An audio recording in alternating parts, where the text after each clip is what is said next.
And that's probably a good segue into the Fox News reaction. Oh, man. Because they were very measured and nuanced. No, Right. they immediately were, went all in on witch hunt, deep state. I think the news broke while Jesse Waters was hosting. So here is his immediate react. Let's take a listen.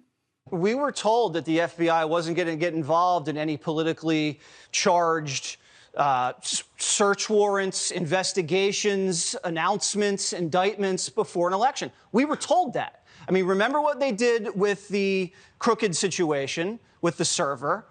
They made all sorts of announcements then. They investigated the Trump campaign then. You saw what they did in October by covering up the laptop.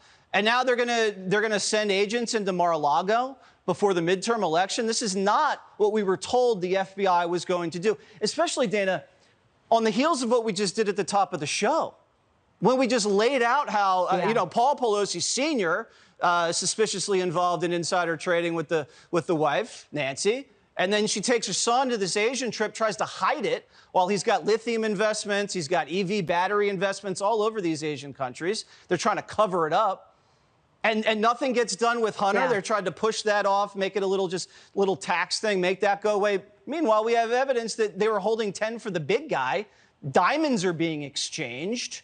There's like 150 flags from Treasury that there were suspicious wire transfers coming from all these countries, China, Russia, Ukraine, into the Biden family bank accounts that were all commingled. And you're sending agents to Mar-a-Lago? Yeah. Did they get the address wrong, Dana? Some fair points. Pelosi, Hunter Biden, the diamonds exchanges there. Here's what I will say, again, about the rush to judgment here. If your position is that no president should ever face investigation, that they should just be completely above, which there are some people who hold that view, then you can, then yes, you know how you feel about this, right? You can say, I don't think that this is appropriate to do to any president. But of course, Jesse doesn't take that tact. It's that, I do think presidents should be prosecuted. I'm just going to already absolve Trump of any sort of culpability and assume the person who should be investigated here. I think the absolution is the problem. Exactly. And that's the thing. I mean, there is no disagreement, I think, on this show, Krystal, that Hunter should be fully investigated, I think, to the full extent of the law, based on anything we've seen on the laptop, et cetera. And if he doesn't, based on any connections, corrupt connections to the White House. Especially corrupt connections to the White House, foreign wire transfers, and all that. His own personal life and degeneracy aside, like in terms of what actually had an impact. And look, I mean, it would be a problem if there's selective application of the law, and I'm almost certain that will probably be the main political controversy going forward. As you said, immediate rushes and denunciations thrown up there. Marjorie Taylor Greene putting a picture of the U.S. flag literally upside down. The Candace Owens reaction, let's go ahead and put that up there as well. The FBI must be legally and formally dissolved. What happened to Trump is positively stunning, a mark of unchecked government power. I will no longer recognize the country I live in. We must all come together to fight this evil. I mean, you and I were talking. Listen, I could co-sign that very first sentence about the FBI. This is the part where I'm extraordinarily conflicted because now I say we're about to get to this, talk about GOP reaction. Everybody's calling for like an investigation, a church committee, a dissolution of the FBI at the top ranks. I'm like, well, it wouldn't be such a bad thing. I wouldn't mind actually seeing all of these records just spilled forward. We've talked previously about all the sketchy things that have gone on in terms of wiretaps, in terms of, think about even the Carter Page FISA and like the hijinks that went to. And really, it wasn't even about Carter Page. That just revealed like how sketchy the FISA process is for thousands, hundreds of thousands of Americans. We had this illusion of some like check and balance. Exactly. It was just a complete rubber stamp. And we've spoken, I think, about the number of secret FBI informants and all of that. So perhaps if there is one good thing that comes from this, and Republicans do take power in the House of Representatives, that we will get like a wholesale transparency of everything. I'm really, what I learned more about from Russiagate was just how shoddy the top levels of the FBI operate at all times, not just with the Hillary investigation. The thing that was funny that everyone was pointing to is like you had Marjorie Taylor Greene, Candace Owens, and a lot more besides who were immediately like literally writing out defund the FBI. And you're like, what you said about, Anyway, forget it. Yes, we agree. Yeah, we're like, do you fine. want the FBI? I Do take it. Go for it. I actually agree. Yeah. Nice little horseshoe moment there. We're all for it. Apparently, Bannon's reaction to this we have as well. He says, Mr. President, I've said this for months. Ride now and ride hard. We need to stop playing around and go full smash mouth. Announced for the presidency tomorrow at Mar-a-Lago. So we'll wait and see if he it's actually listens to that. Would probably be the most logical political conclusion for him to take, right? I mean, this is what a lot of people have been speculating for a while, is that part of his motivation, not only for announcing early, but actually for running for president again at all, is to try to avoid of the legal jeopardy that he is, legitimately in, right? Again, not just on the presidential records thing, but fake electors in Georgia, the DC grand jury, New York also investigation into his business. All of those things seem to be sort of heating up, where it seemed very quiet and very slow for a long time. We now have more and more reporting about, okay, there seems to be,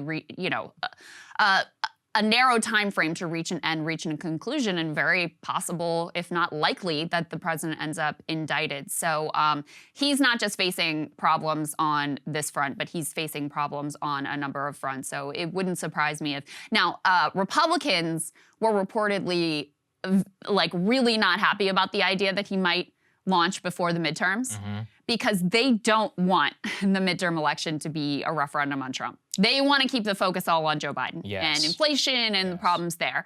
So I've also seen some sort of galaxy brain takes that actually this is all good for Trump. Listen, if there's tremendous overreach here and there's if we go down that path, then maybe. But in general, when the FBI raids your home, your office, your safe, and all the rest, it's, as I think Josh Barrow said this online, it's generally a good rule of thumb. It's not good for you personally or politically. And I think trying to concoct this this is actually all 4D chess thing is a bit of a stretch. Yeah, I think look, there's two ways this goes. And look, given the handling of Russiagate and all of that and the idiocy of the top levels of the DOJ, do we put it past that they dramatically overreached? I don't put that past for a second, which would be the greatest political boon to Donald Trump that has ever existed. We should always remember, I'll never forget this, January of 2020, I believe I did a monologue, and you and I were discussing that at the height of impeachment, the height was also coinciding with the largest amount of GOP identification that we had seen in modern American history. And the reason why was that the Democrats were making it all about Russiagate, all about Mueller, and all about, what was even impeachment one? Like Ukraine Gate and the perfect phone call, right? So at that time, people cared so little, and the economy, look, I had many structural problems, but let's be honest, it was not bad. At the top, at least for the middle class and for the upper class, people were basically saying, listen, the Dems are offering me only one alternative. I'm going to go and identify as GOP. Now, obviously, the coronavirus pandemic and threw everything into a wrench with that, but that is a very prescient lesson, which is that if you overreach to the American public, and Russiagate became one of those things which was a household joke, outside of MSNBC circles, given ultimately what happened. If that is a repeat of what we see here, which we cannot put that out of the question, my God, I can't even believe that they will have inflicted that on us. Now, it's also possible that they actually do have him dead to rights this time, that they have learned some of these lessons, and that politically things will go completely the other way, and that they will make it so that, he legitimately has been, quote, caught red-handed. But I can't just help but think of the 2016 tweet, which we were laughing about this morning. It's like, how's old Donnie gonna wriggle his way out of this one? He wriggles his way out. It's like, oh, well.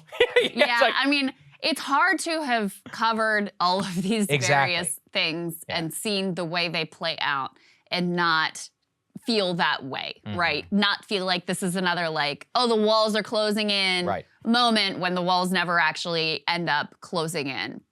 But one thing that's different, he's not the president anymore. Correct. So he doesn't have that legal shield. Yeah, and another thing that's different is, we never have had actual federal investigations on multiple fronts. We never have had an FBI raid of his home. So there are reasons to think that maybe there is something, this story will end differently. I'll also say, I think there's a couple things here. Him not having his perch on Twitter and not having so much control of the media, I think hobbles his attempt to really, respond in the way that he did when he was president of the United States. And I also think that the January 6th committee hearings, all my, issues with the focus on them and the things we've said on the show before, which you can go back and rewatch, I think they have been more impactful than I expected. And even, not that it has persuaded Republican voters that, January 6th was really bad and Trump is evil and awful and whatever. But remember we played that Fox News montage, which was basically some like pro-DeSantis propaganda of voters in Arizona. But what they were saying was not like, Donald Trump is bad and I can't stand him. They were basically like, listen, I like the guy, but the reality is he's just too divisive for the country. And I just, it sucks, but I feel like we have to move on. So obviously that was very cherry-picked piece of propaganda that Fox News put together. But it did signal to me that there is some sentiment within the GOP base of like, sort of, I wish it was different and I wish that this guy wasn't such a like divisive, polarizing figure, but it is what it is. And so we need to look to somebody else. I could see how this would continue to fuel that sense of like, gosh, I wish it wasn't this way, but we need to move forward. Yeah, I mean, look, again, all possible. Cable news is ripping us apart, dividing the country, making it impossible to function as a society, and making it impossible to know just what is true and what is false. But the good news is they are failing and they know it.